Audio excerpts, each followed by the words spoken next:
I was willing to completely die to any form of me that I had been so that I can birth the woman that I was becoming. So I went to people that knew what I didn't know. And I killed my ego every day. I start working from 6:30 until midnight every day at my office on me, every day.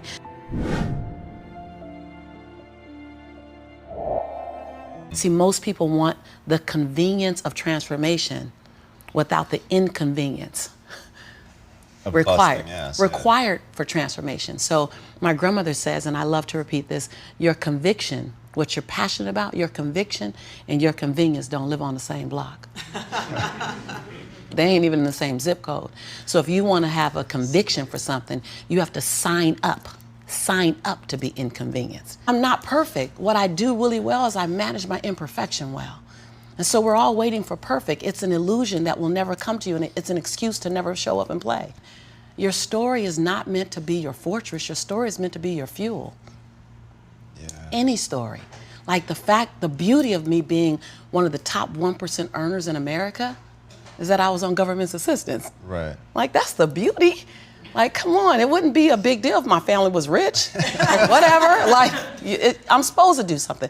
The beauty is that when you show the little engine that could story, like, I'm not gonna run fast, but I ain't gonna stop running. I might slow down and have to breathe and catch my breath, but I'm not stopping, because I believe all things are available to all of us, and good people should do well, because when good people do well, good people just do more good in the world. I remember the second day, like you said, I had my hand on Jelani's stomach, and I said, don't worry, baby. Mommy will never be this broke or broken again. And that day, what shifted for me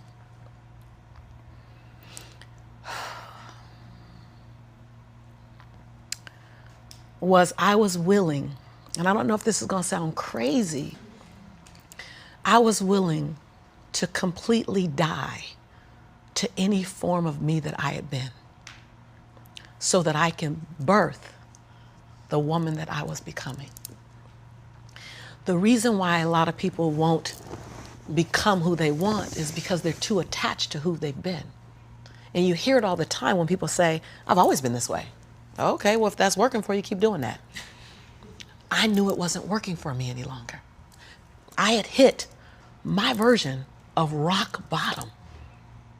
So I was willing to let go of everything and everybody. See, another reason why people won't get there is because the doorway is for you to fit through. You're trying to carry everybody else through because you're trying to be Rescue 911. And you got to rescue you first. I am much more valuable to my family and to my community because I was willing to let them go through the door myself, teach myself, learn myself, condition myself, and then come back and get them. I'm much more valuable to them now. But I had to go through a window time of 10 years of judgment. I had to be willing to allow my conviction to make me inconvenienced. See, we want to grow, but we want to stay liked by everybody. I was willing to be my own rescue at the risk of your approval. But most of us aren't like that. Facebook is an example. We want to be liked. Well, I woke up and I like myself today, so your like is extra. My job is to like me first. I was willing to say every day, Lisa, you like you? Lisa, are you proud of you?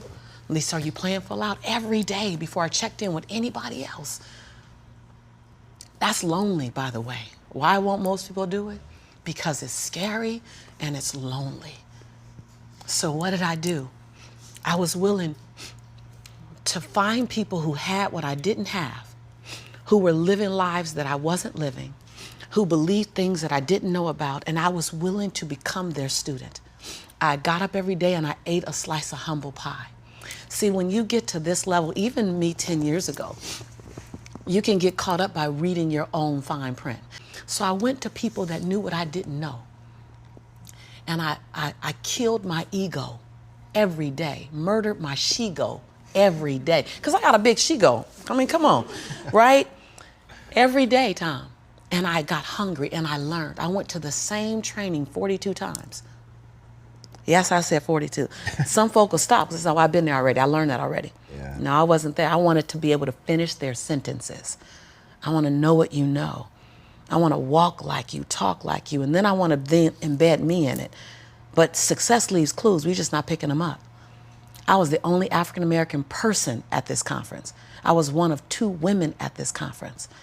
Within the last 29 sessions, I led the conference. But I was willing to be the student first.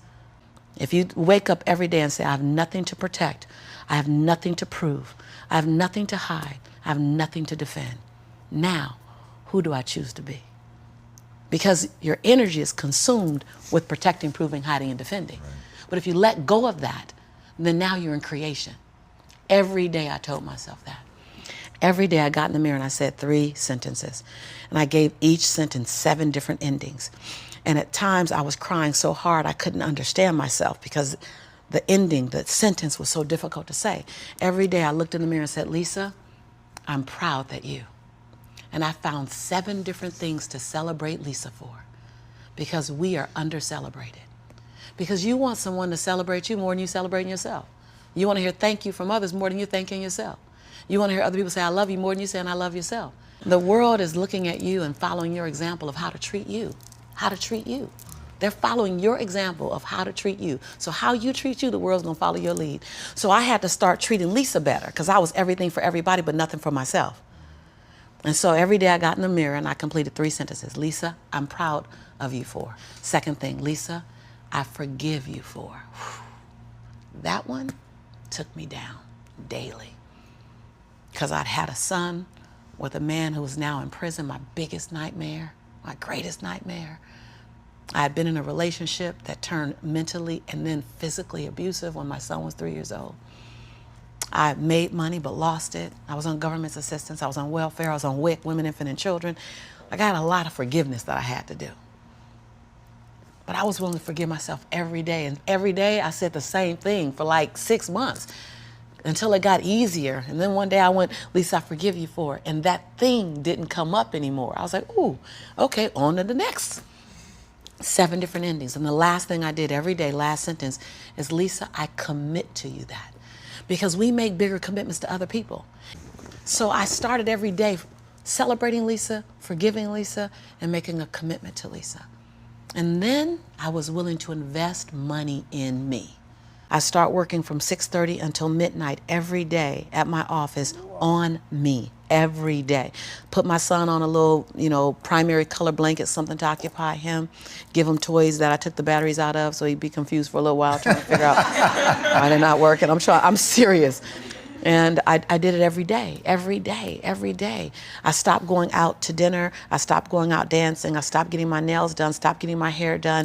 And every 2 weeks when Ella Unified paid me, I wrote a check to my dream. And I wrote in the memo line, funding my dream. And I would mail the check to the bank, Wells Fargo. And I mailed a check to myself every 2 weeks for 3.5 years. And I went to the bank after 3.5 years. This is the story you're talking about. I walked in the bank. I said, I'm just going to check and see where that account is, because I wouldn't open the statements. I'm not going to open the statement because I don't want to know how much money I have, because I didn't have a healthy relationship to money. I didn't even know a relationship with money. And I walked in the Wells Fargo 3.5 years later, and I gave her my name. I said, hi, my name is Lisa Nichols. And she's like, you done funded my dream, lady. I was like, yeah. So all these tellers came running around. The manager came around because I guess everybody had processed a check or two. Right. And they were like, we all been wondering, like everybody wants to know, what's the dream you funded? And I was like, I don't know, but it's gonna cost some money. I looked down at my son, Jelani, who was 5 years old now, and I said, Jelani, I think life is gonna change for you and mommy. My son said, Mommy, can we finally go to McDonald's now? So, because I was willing to inconvenience my entire life. My entire life. I was willing to disrupt my entire life to buy my future, to buy my possibility, to give my dream a chance. See, we're not supposed to tuck our dreams in on the pillow when we get up in the morning. We're not supposed to leave them at home and go and fulfill somebody else's dream. We're not supposed to do that. That's not what we're wired to do. That's not who we are. Your human spirit doesn't care about the economy. The human spirit doesn't care that my son's father went to prison. The human spirit doesn't care what's happened to your family. The human spirit doesn't care about the past. You may have been molested, or your family may have been broke, or you may have been betrayed, or you may have a divorce. Your human spirit doesn't care about any of that. Your human spirit simply says, what's our command for tomorrow? What do you want to create? It's not keeping score. Your brain is keeping score, because your brain is designed to keep you safe. Your soul, your intuition, your human spirit is designed to make you soar. When you get to the edge, your brain will always tell you to step back. It's always going to tell you to step back, because you can fall. Always. It's going to tell you step back, because before you fell, the last time you did this, you saw someone else fail. You could hurt. You could be off work. It's going to tell you. It's designed to keep you safe. So you have to be willing to play between your brain and your soul. And on some days, you got to just listen to your soul. And you got to say, I'm going to leap. I'm going to get to the edge. Most people are at the edge, and you're standing at the edge, and you're watching everyone else fly.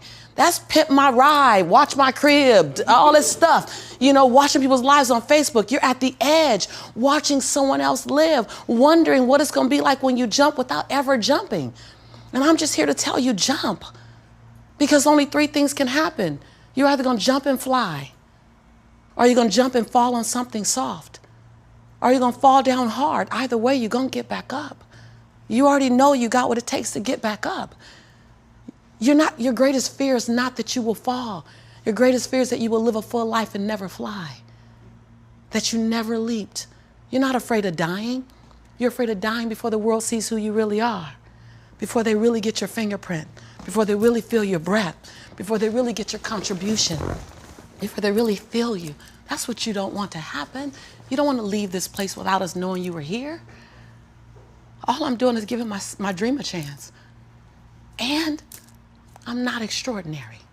You don't get off the hook. You don't get to be let off the hook. I'm an ordinary woman who chooses every day to make one more extraordinary decision. If you go where you've never gone, do what you've never done, and say what you've never said, you'll become the woman and the man you've always known yourself to be. If you can live in duality, constant duality, the freedom will be earth-shaking if you can live in that. See, either you don't want to be as great as you really are, and you're trying to dim your light so that others won't feel insecure about themselves in your presence. And so you keep playing at 79 watts when you know you're supposed to shine at 159 watts. And you keep checking the temperature of the room to see what the room can handle, versus just giving the room you and letting them, if your light's too bright, then let them put on some shades. Can you give yourself permission to live in the duality of your imperfections and your smallness and what you're learning and what you still have to learn, and your greatness and your brilliance and your light? Can you allow them to coexist and then serve them up to the world? To love you, to see you, to inhale you, to judge you, to leave you, to love you. Some of us are just as afraid of being loved as we are to be left. Can you give the world permission to leave you and love you? My grandmother says, when you get my age, baby, you're supposed to, she always calls us all baby. When you get my age, baby, you're supposed to sit in your favorite rocking chair and tell the story of your life. But when you're your age, you're supposed to make sure the story's gonna be good to tell.